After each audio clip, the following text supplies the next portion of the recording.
Сәлем, Илзия. Динар, біз бит китапханада. Не кышкырасың? Ой, гафу. Шулай бит, мин сине китап уку процессынан бурчисим килмәсә дә, бүләргә туры килә. Эфир башланды. Шулай бит әле, мин гомумән онытканмын китапка кирип китеп. Алайса, безнең яшьләр тукталышы үз эшен дәвам итә. Нәкъ шулай. Башлыйбыз.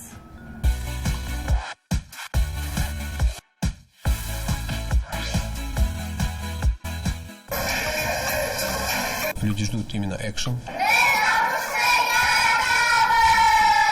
Герой булу өчен ниндидер махсус көчләр кирәкми.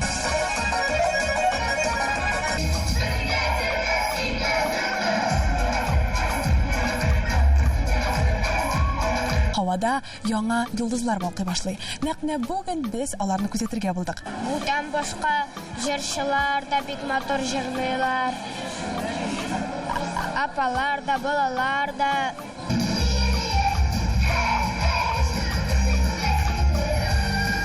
Мин апышта биргә, җырларга өйрәндем. Биюләре, шигырьләре да аларның бик матур килеп чыга инде зурларның кичкенәләрен дә.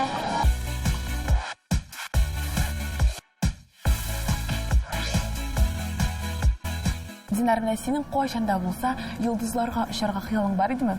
Уйланганым булмаган ахрысы. Әмма җәй көннәрен мин бик яратам йолдызларга карап ятарга. Нигә сорыйсың?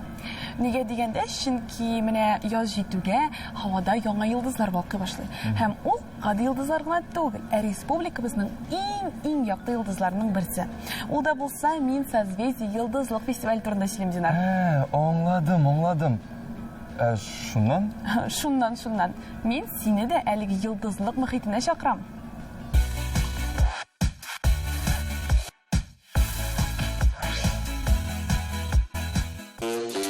Яз көне барлык табигать кыштан соң уяна. Кояш нурлары бар дөньяны җылыта. Һавада яңа йолдызлар балкый башлый. Нәкъ бүген без аларны күзәтергә булдык. Без Әтнә районында һәм бирдә созвездие йолдызлык фестиваленең сайлап алу турында. Берәүләр үз текстын кабатлый, икенчеләр визәне, костюмнарын барлый, өченчеләр инде сәхнә артында үзләренең парлак мизгелләрен көтә.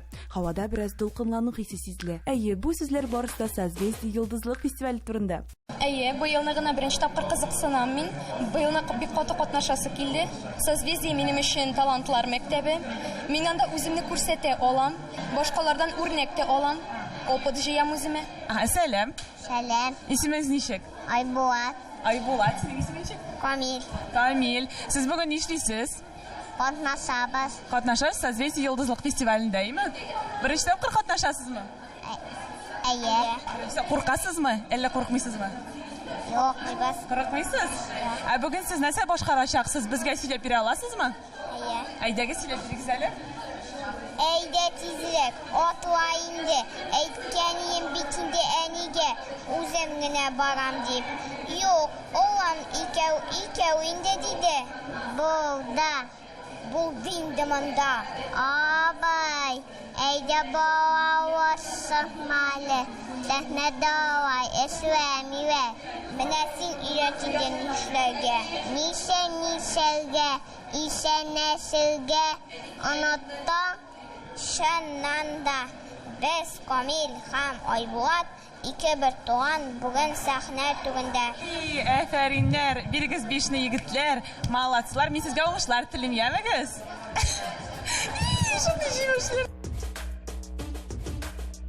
Үзенең 23-нче сезонын фестиваль һәр елдагыча зональ сайлап алу турларыннан башлап җибәрде.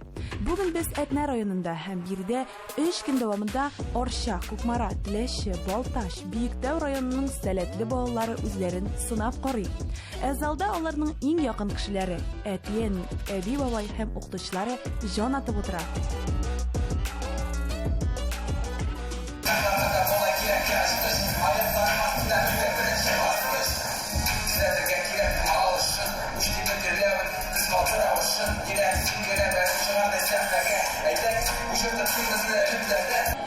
Инде беренче тапкыр түгел. Инде 7нче ел. Әйе, 7нче ел катнашабыз. Бик җайлы булмады инде, бер ел әзерләндек. Чөнки бик катлаулы, җайсызрак. Быелны яңа урыннар, тагын да күбрәккә ирешергә инде. Һәм Балтажан яклап кайтырга. Мен созвездие фестивалында икенче тапкыр катнашам. Мен курыкмыйм. Курыкмыйсың? Яхшы. Ә менә син җыр җырлыйм дидең. Тигә җырлап йөри аласыңмы? Әйдә. Җиктереп карат казанга туп-туры китеп карап, чаптыра атларны күчер сукалап та тарткалап. Эй, уфалам, йөргән җирләрем кала, йөргән җирләр берни түгел, туган үскән ил кала.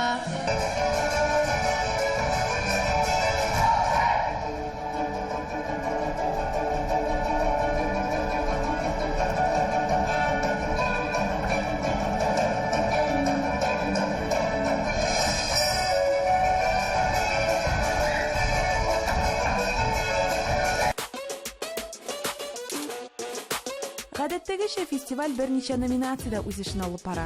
Иң популяр номинацияләрнең берсе ул да булса вокал, хореография һәм конферанс. Биредә 5 яшьтән алып 25 яшькә кадәр катнашырга мөмкин. Ә инде катнашучыларның чыгышларын мәртәбәле жюри әгъзалары бәяли. Алар арасында Татарстаныбызның иң танылган мәдәният эшлекләре, ат казанган артистлары, җыр-бию остазлары.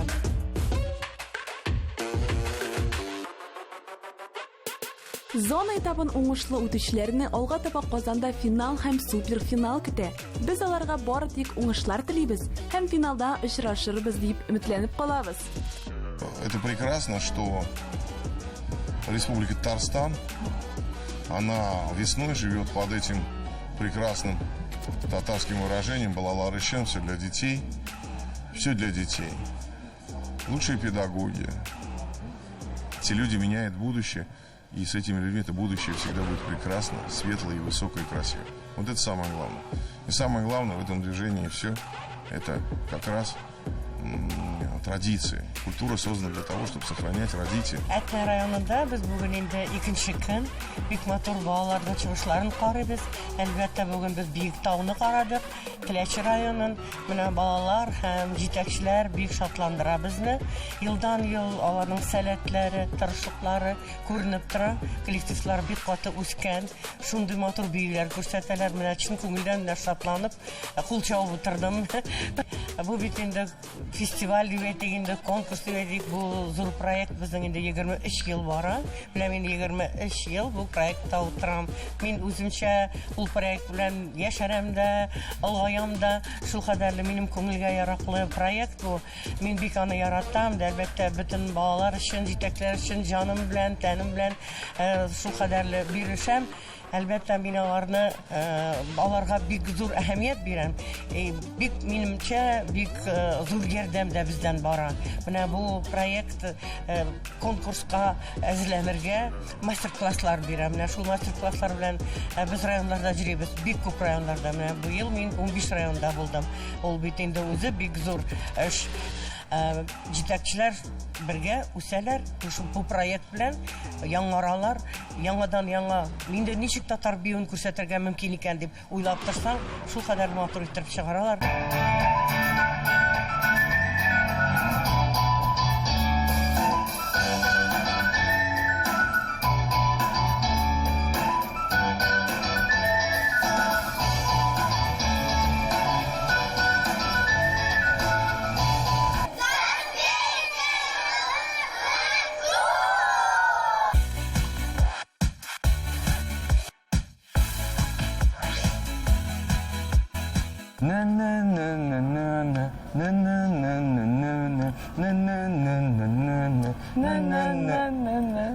Динар, созвездие йолдызлык фестиваленең җыры башымда кысылып калдымы? Шулайрак шул. Кара Лилзия. Безнең дә Шаян ТВның үз йолдызчыклары да бар бит. Бар, әлбәттә. Нәкъ бу көннәрдә алар чын зур артистлар кебек үк Казаныбызның төрле районнарында, мәктәпләрендә концертлар куеп йөри. Лилзия, әйдә тизрәк җыен, без дә концертка барыйк. Тукта, Динар, безгә бер кая барасы да түгел бит. Чөнки концерт үзе безгә килде. Алайса карыйбыз.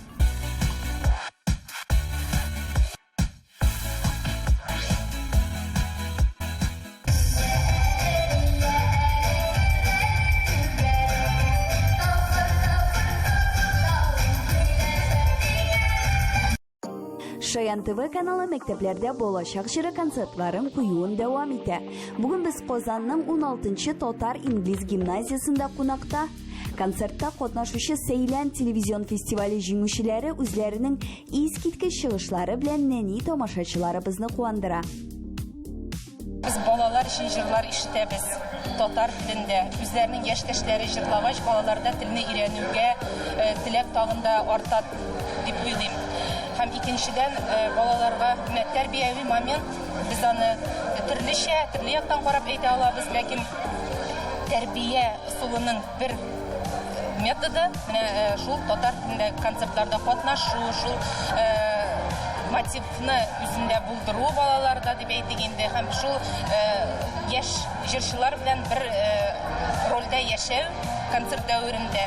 Һәм бу балаларда шундый тәэсир калдыра, һәм алар ул турыда уйлап йөриләр, үзләренең дә омтылышлары барлыкка килә, шу сәхнәләргә чыгып җырларга, татар җырларын үстерергә, илеш кертергә теләк кичкенә яшьтән барлыкка киләдер дип уйлыйм. Артистларыбыз балачак җыры бәйгесенең танылып өлгергән балалар өчен язылган җырларын башкаралар. Шулай килгән кунаклар һәм гимназия укучылары өчен Шаян ТВ каналының геройлары Шаян һәм Мияу белән фотога төшү дә оештырылды. Алар гадәттәгечә нәниләргә яхшы кәеф һәм күтәренке рух бүләк иттеләр. Искиткеч талантлы балалар. Алар инде профессионал дәрәҗәдә һәм менә шушындый балалар булуы республикабызда шундый матур чиста итеп туган телдә сөйләүләре, җырлаулары бу бик зур шатлык минем өчен. Мондый концертлар бик кирәк. Менә мондый концертлар алар балалар арасында патриотизм хисләрен тәрбияли. Чөнки үз туган телеңдә сөйләшү, аралашу, традицияләрне белү, атаң бабаң телен үстерү ул зур патриотизм. Алга таба әле безне бик күп шушындый матур концертлар көтә. Шаян ТВ каналы һәм балачак җыры иҗади сәфәрен дәвам итә.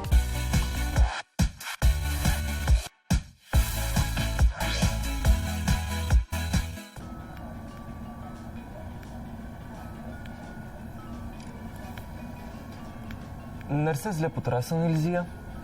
Менә кинофильмга билет алып утыра идем әле.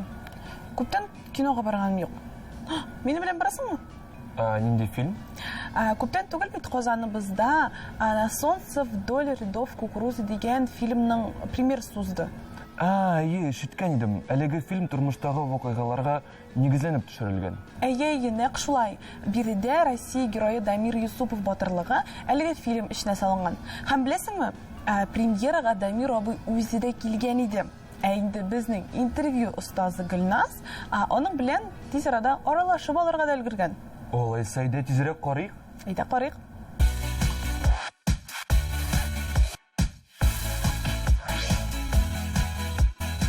Герой булу өчен ниндидер махсус көчләр кирәкми. Моның өчен нибары олы йөрәк, искиткеч, куркусыз булу һәм батыр булу да җитә.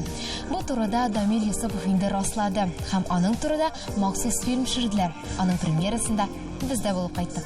Автобус столкнулся со стаей чаек, из-за чего у него отказали оба двигателя. Экипажу удалось посадить лайнер прямо на кукурузное поле. Все живы. Командир воздушного судна Дамир Юсупов. В Кремле уже назвали летчиков героями.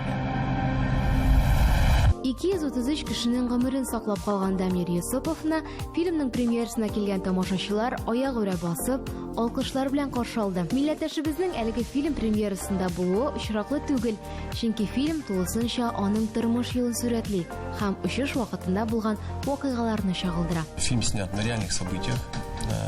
Люди ждут именно экшен. Это посадка в кукурузное поле. Она в большей мере соответствует действительности. И это моя жизненная история. История советского мальчика, школьника, который мечтал быть пилотом. С детства об этом мечтал. Шел к этой мечте, но в определенный момент времени, когда уже необходимо было поступать в летное училище, то есть не получилось пройти медкомиссию, судьба немножко изменилась, пошла в другом русле. И через какое-то время, уже в зрелом возрасте, я, можно сказать, имея хорошую работу, образование, семью, решился вот на такой шаг, воплотить свою мечту и поступил в летное училище. Дамир Юсупов үз хыялын тормышка ашыру өчен күп кенә сынаулар аша узган шәхес. Аның тормышында булган вакыйгалар, үзгәрешләр залда утырган һәркем өчен кызыклы иде. Нәкъ менә шуңа күрә премьерага килгән тамашачылардан бер артлы сораулар явып торды. Ә барысында иң кызыксындырган сорау фильмдагы вакыйгаларның чынбарлык белән тәңгәл килүе турында иде. Основные моменты, которые в фильме показаны, да, какие-то разговоры, сцены, они имели место. Просто режиссер имеет право на вымысел, и они как-то дополнены, там немножко изменены.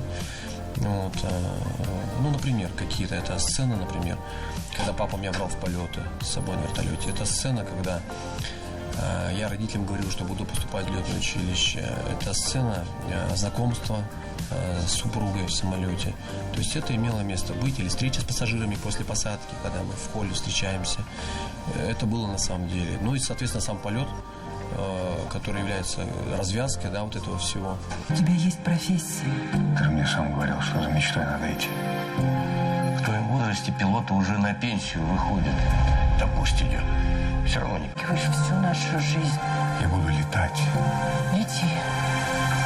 Я выступал консультантом в фильме, потому что я, во-первых, был непосредственным участником тех событий, во-вторых, режиссеру, который далек от авиации, ему было бы трудно восстановить все это, а я выступал как консультант и консультировал актеров.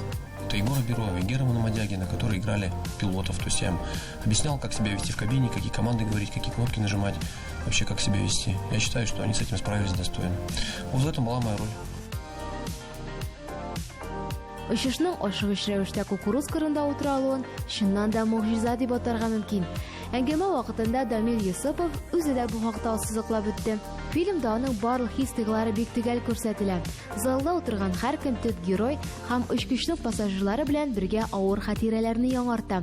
Дамир Юсупов фильмда төп рольне уйнамаса да, эксперт буларак аның башкарган эше шактый зур һәм бик әһәмиятле. Дамир Юсупов Шаян ТВ телеканалында туган көне белән котлап үз теләкләрен җиткерергә өлгерде һәм барысын да премьерага чакырды. Телеканалу Шаян ТВ желаю процветания, ну а зрителям желаю крепкого здоровья, счастья и благополучия, ну и всего самого наилучшего. Всех приглашаю на просмотр нашего фильма «На солнце вдоль льдов кукурузы». Сезгә дә чын күңелемнән әлеге фильмны карарга тәкъдим итәм. Һәркем, һәр халык үзенең геройларын белергә тиеш.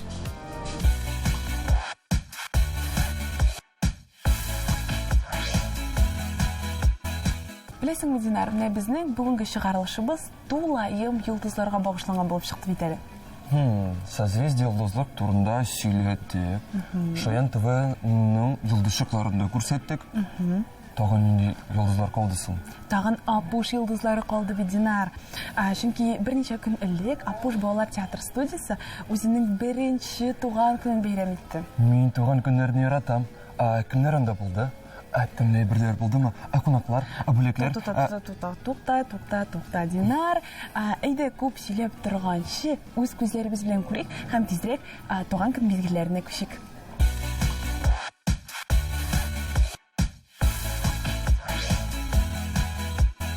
Менә Апуш балалар татар театр студиясында беренче туган көнен билгеләп үтте. Апуш филиаллары Казанның 3 мәдәният үзәгендә эшли һәм әлегә 1 ел эчендә студияның 3 филиалы 4 спектакль чыгарды.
Апушның бер яшьлек туган көне безнең өчен әлбәттә көтелгән бик зур бәйрәм.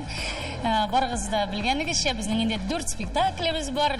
Нәтиҗәләр шулардыр инде һәм инде иң зур, иң мөһим нәтиҗә минем өчен балаларның җан атып шушы безнең студиябызга теләп авырсалар да, эшләре булса да, дәресләрен калдырырга да алар риза. Тик менә минем өчен иң зур нәтиҗә ул әлбәттә баланың студияга теләп килүе. Мин Апушта биергә, җырларга өйрәндем һәм Апуш спектакльләр куярга өйрәндем.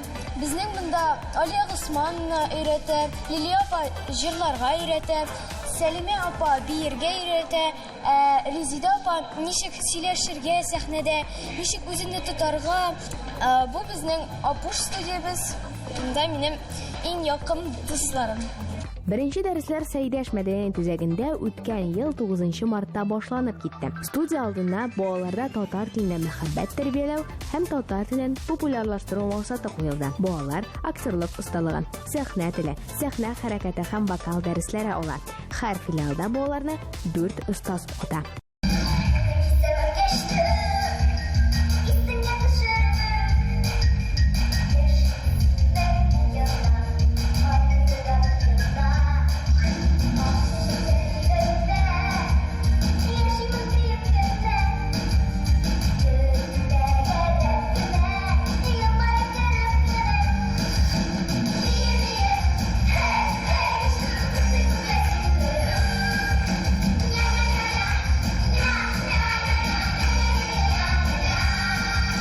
Менә әлбәттә һәрбер әйбернең вакыты була. Ничектер Апуш тулырга тиеш булгандыр инде ул. Чөнки аның вакыты килеп җитмәсә, ул тиз генә менә шундый идея тормышка ашыру авыр бит.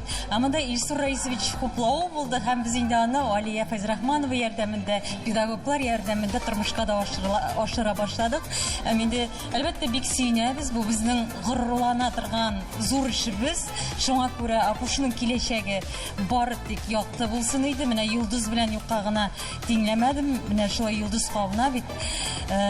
Шуңа күрә әлбәттә зур өметләр баглыйбыз. Апуш минем өчен ул иң якын, иң махсус урын. Анда безнең белән төрле укытучылар бар. Алар бик тә без аларны яратабыз. Шулай инде минем яраткан дусларым. Менә әлбәттә безнең 21 февральдә Ленин исемендәге мәдәният үзәгендә көчле спектакль узды. Мин анда 3 рольне башкардым. Караҗан, Убырлы һәм инде Су кызы. Бөтен Апушны алсак, без 4 спектакльне күрсәттек. Ул Апушның тылсымлы төшләре, Зоопарк Әлифба, Әбүгали Сина һәм Көчлек. Кастингка 9-дан алып 15 яшькә кадәр булган балалар чакырылса да, студияга 7-8 яшьлек сәләтле балалар да алынган. Оештыручылар Шулпан мәдәният үзәге өчен өстәмә кастинг уздырырга җыена. Шушы бер ай эчендә 10 бала сайлап алыначак. Әлегә аның вакыты билгеле түгел. Шулпан мәдәният үзәге мюзикл юнәлешендә эшли. Шунлыктан балаларның җырга сәләтенә аерым игътибар биреләчәк. Апушларга, остазларга һәм студияга нибары уңышлар һәм яңа спектакль проектлар теләп калабыз. Апуш минем өчен бөтен әйбердә. Аны иң беренче урында. Мин анда шундый каты рәхәтләнеп йөрим. Миңа бу кешеләр янында, минем дусларым янында шундый рәхәт. Гомумән татар театрының киләчәге генә бар түгел, безнең татар милләтенең киләчәге бар һәм өметле дигән нәтиҗәгә килә алабыз Апуш балаларын күреп.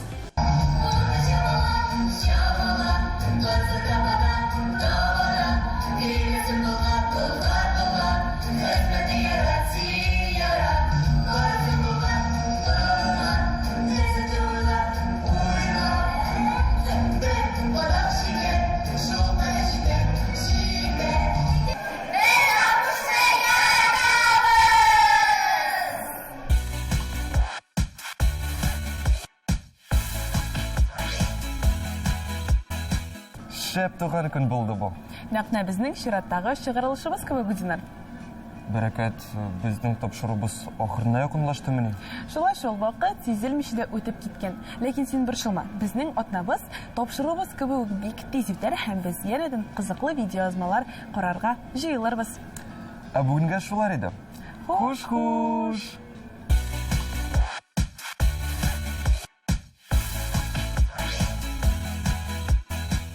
гафу ит. Шулай бит.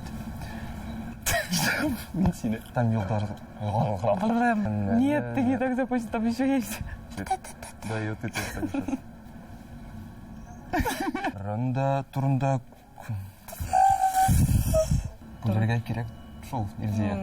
Били. Шуларак шул. Нидә шуларак шул? Шулай. Бисмилла. Без вакыт.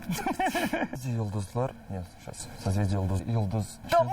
Білесің, Динар. Там не так было. Извините.